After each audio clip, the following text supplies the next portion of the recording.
ہر طرف نیکی کی دعوت عام ہو، نیک ہو امت اے نانا اے حسین،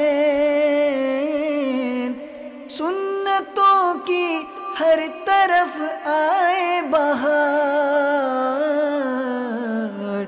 نیک ہو امت اے نانا اے حسین۔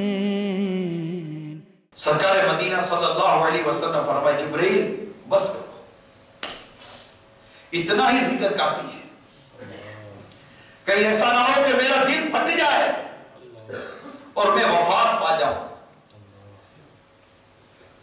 پیارے آقا نے سیدنا جبریل امین کو ملاحظہ فرمایا کہ رو رہے ہیں، فرمایا جبریل تم کیوں رو رہے ہو؟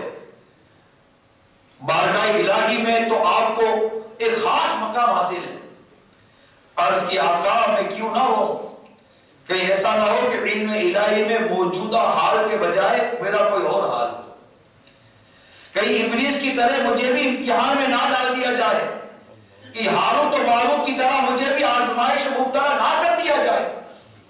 راوی بتاتے ہیں پیارے آقا بھی رونے لگے، حضرت جبریل بھی رو رہے تھے، دونوں حضرات روتے رہے، آخر کار آواز ہے جبریل اے محمد علیہ السلام صلی اللہ علیہ وسلم، اللہ تبارک و تعالیٰ نے آپ دونوں کو اپنی نافرمانی سے محفوظ کر لیا ہے۔